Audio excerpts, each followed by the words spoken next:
Personnalité phare de la nation Innu, le Dr Stanley Volant, originaire de la communauté de Betsamit, a entamé en 2010 une longue marche de 5800 km en 5 ans qui le conduira dans les communautés des Premières Nations du Labrador jusqu'au sud du Québec. Cette marche a pour objectif d'inspirer les jeunes sur l'importance des études et sur l'acquisition de saines habitudes de vie.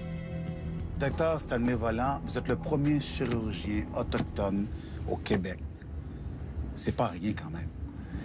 Bien, je trouve que je devrais être plutôt le 10e ou le 100e. Je préférais être le dernier. Mais moi, je veux revenir. Aujourd'hui, au moment où on se parle, avant de vous en venir ici à l'entrevue, vous avez fait 3 césariennes ce matin. Oui. Vous qui aviez peur du sang, quand c'est pas permis, vous qui avez peur des morts, vous voilà en chirurgie. Comment on fait pour maîtriser nos peurs puis dire, puis je vais y aller même si ma plus grande peur, c'est la peur des morts et la peur du sang? Je pense avec de la détermination, du courage, puis peut-être un brin de folie pour affronter des peurs. Mais je pense que c'est important d'avoir les 3 ingrédients et d'avoir beaucoup de courage. Et les peurs sont souvent entre les 2 oreilles. Et d'accepter que ça prend un certain temps. Absolument. Il y a une phrase que vous avez dite, vous avez écrite à la fin de votre 3e année, quand vous étiez finissant en médecine. Oui. Vous avez écrit ceci. « Je suis un enfant de la forêt et je suis les traces de mes ancêtres vers la grande forêt où j'étais très heureux. » Oui. Faisiez-vous référence à cette éducation, à cette vie avec votre grand-père qui était trappeur? Absolument. Vous parlez de ça? Absolument. C'était, pour moi, mes plus belles années. Ça a été les années où j'étais jeune avec mes grands-parents qui m'ont enseigné l'art de la forêt. C'est quoi l'art de la forêt? C'est savoir la respecter, l'écouter, en profiter de façon harmonieuse. Je me rappelle des histoires de mes grands-parents sur la rivière Berzemis. Je me rappelle de l'odeur du sapinage dans la tente, du crépitement du foyer, du bruit de la rivière, du bruit dans les arbres, dans le vent, et des histoires de mes grands-parents. Et pour moi, c'est les plus beaux souvenirs de ma vie. Ils sont incrustés dans le fond de mon cerveau. Et cette phrase-là représentait beaucoup ce moment de bonheur que j'ai vécu auprès de mes grands-parents quand j'étais jeune. Il faut expliquer que vous avez été élevé par vos grands-parents. Alors, j'ai 3 jours. À 3 jours. Mes grands-parents sont venus me chercher à la crèche Saint-Vincent à Québec. Et mon grand-père m'a élevé avec ma grand-mère à Bessamit. Parce que votre mère n'était pas en mesure de le faire. Oui. À ce moment-là, vous croyez à ce moment-là. C'est beaucoup plus tard que vous découvrez qu'il y a eu d'autres enfants. Oui. Votre mère. On dit toujours qu'il y a des années plus difficiles, mais une année 94-95, c'est une année très difficile pour vous. C'est la mort de votre grand-mère. Oui. Mais en passant votre mère, en 95, oui. Vous avez eu l'occasion de lui dire assez fortement ce que vous pensiez d'elle, parce qu'elle est morte de l'alcoolisme, des suites de l'alcoolisme aigu. Est-ce que ça... Vous avez dit une belle phrase aussi quand vous avez dit nos yeux se sont reconnus, on s'est regardé, puis on a compris ce que l'autre voulait dire et la souffrance de l'autre. Est-ce que ça aide à avoir un apaisement sur le fait qu'on est abandonné par sa propre mère quand vient le temps de la mort, justement, qui est une forme de naissance par la suite? Oui, je pense que ça a été un moment privilégié pour moi de pouvoir accompagner ma mère dans la mort. Et on a pu communiquer par les yeux parce qu'elle était capable de communiquer. Elle avait une trachéostomie, elle était paralysée des membres. Et j'ai pu lui parler. Et je lui ai dit, je t'aime. Puis, maman, je m'excuse pour tous les mauvais mots que je t'ai pu dire dans ta vie, dans les dernières semaines. Parce que vous y en vouliez de vous avoir abandonné, je comprends bien. J'en voulais parce qu'elle n'a pas été la mère que j'aurais voulu qu'elle soit. Pour tous ses mauvais côtés. Aujourd'hui, je comprends fort bien pourquoi elle a été comme ça. Elle a été elle-même au pensionnat. Elle a eu des sévices physiques et sexuels.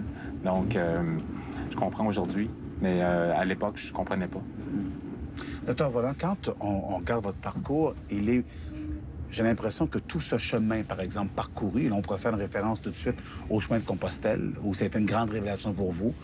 Pouvez-vous établir un parallèle entre ce que vous avez déjà vécu enfant, en forêt avec votre grand-père, et ce chemin de Compostelle que vous faisiez? Absolument. Et même, j'ai eu un moment de grâce à Compostelle où j'avais beaucoup de misère, j'avais mal partout, j'avais des ampoules, j'avais des infections aux pieds. Et à un moment donné, j'étais découragé de regarder les paysages au loin. Et je regardais mes pieds et j'ai eu l'impression de voir mes pieds de petit enfant. Et à ce moment-là, j'ai eu l'impression que quelqu'un m'accompagnait. J'ai senti la présence d'esprit peut-être de mes grands-parents. Et au même moment, ça faisait une semaine il pleuvait, il neigeait. Il est apparu un rayon de soleil qui a duré pendant 10 minutes. Et ça m'a tellement donné d'énergie. J'ai continué à marcher en espérant qu'à chaque jour, j'aurais ce petit moment de grâce-là. Et donc, oui, ça m'a rappelé beaucoup ma jeunesse. J'ai appris beaucoup de choses à Compostelle, dont 2 leçons. Ce serait, premièrement, de délester son sac, son sac à dos. Mais symboliquement, c'est vrai aussi, on dit que plus on avance, plus on devrait voyager, plus léger. C'est un peu le principe du bouddhisme, d'ailleurs. Absolument, parce que sinon, ça nous fait mal aux pieds. Oui, oui. On porte beaucoup de traumatismes anciens et il faut pardonner. Souvent, le pardon, c'est le plus grand traitement qu'on peut se donner nous-mêmes, pardonner aux autres personnes qui nous ont fait mal. Et aussi, la deuxième leçon que j'ai eue de Compostelle, c'est que je suis un être humain. Donc, je peux être faillible et reconnaître ces faiblesses-là et les accepter. J'ai le droit à l'erreur. J'ai le droit à l'erreur. D'être imparfait. Absolument. Vous savez, tout à l'heure, d'entrejeu, je vous disais, vous étiez le premier chirurgien autochtone. Parce que c'est vrai que quand on est dans ce monde-là des Autochtones, entre autres, c'est vrai qu'on rêve grand, mais on s'imagine pas qu'on peut atteindre nos rêves. Parce qu'il y a beaucoup d'alcoolisme, beaucoup de phénomènes d'obésité, de malnutrition, beaucoup de décrochage scolaire. Absolument, parce que plusieurs jeunes ne vivent pas des rêves, mais des cauchemars au quotidien. Et ne voient plus la possibilité qu'il y ait un rayon de soleil au bout du tunnel. Et pour moi, en arrivant simplement dans les villages, en parlant aux jeunes, en leur disant... croyez que le soleil se lève toujours au bout de la nuit. Donc, croyez-y à cet espoir-là. Accrochez-vous à cet espoir-là et marchez un pas après l'autre vers vos rêves. Un peu comme le chef Max Gros-Louis avait fait un jour quand vous aviez 5 ans, puis qui est arrivé dans votre classe, puis vous avez vu ce grand chef-là parler de rêves et de choses à accomplir.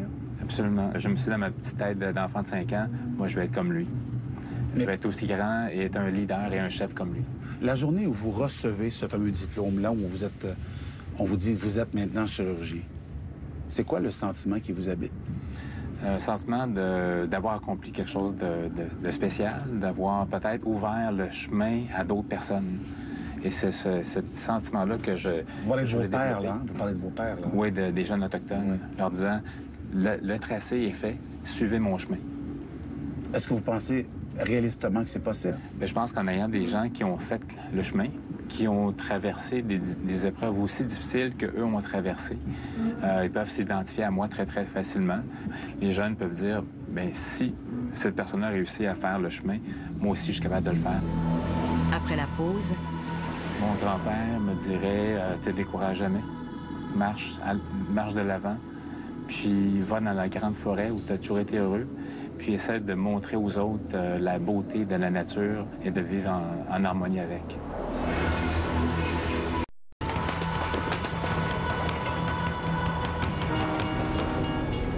Dr Stanley Volant est le premier chirurgien autochtone du Québec. Il a connu un parcours de vie parfois difficile, mais il s'en est relevé. Il est une véritable source d'inspiration pour son peuple. Dr Volant, vous avez fait une dépression. Un jour, vous frappez le mur. Oui. Suite à une séparation, les événements se bousculent, puis d'un coup, vous frappez le mur. Est-ce qu'on se donne le droit de frapper le mur quand on est un exemple, quand on est un modèle aux yeux des autres, de nos pères? Est-ce que ça retarde... Dans le fond, la question, c'est est-ce que ça retarde pas l'échéancier de la dépression parce qu'on se dit, je ne peux pas, moi, échouer? Absolument. On le frappe encore plus fort parce qu'on a déjà une lourde charge sur les épaules et on ne veut pas s'écraser pour pas décourager les autres personnes qui nous suivent. Donc, moi, j'ai frappé le mur, mais de façon très, très solide. Ça veut dire quoi, ça? J'ai frappé le fond. J'ai même pensé au suicide. 2007. En 2007. Et ça a été un moment très, très difficile parce qu'à chaque semaine, je pensais avoir pogné le fond, mais je me rendais compte qu'il y avait un trou encore plus profond dans le fond du baril.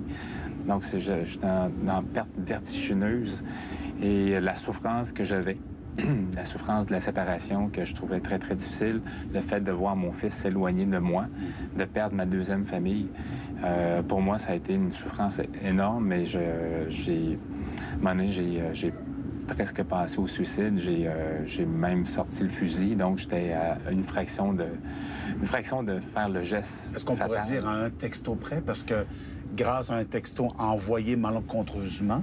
Oui, j'avais écrit un texto parce que je voulais pas qu'on me retrouve mort plusieurs semaines après. Donc, je suis allé écrire mon dernier texto, mon dernier texte. Et par erreur, au lieu de faire save, j'ai fait send. Et mon ami m'a rappelé tout de suite. Quelle belle erreur. Quelle belle erreur. Puis j'en dois une à mon ami Louis. Je pense que ça aurait été un beau gaspillage de talent et de temps. Qu'est-ce qu'on écrit sur un dernier texto? On écrit pourquoi qu'on souffre, l'origine de notre souffrance, puis que c'est pas de la lâcheté. La souffrance nous envahit tellement qu'on ne sait plus quoi faire et que seule la mort semble être la seule ultime avenue au traitement possible de cette douleur-là.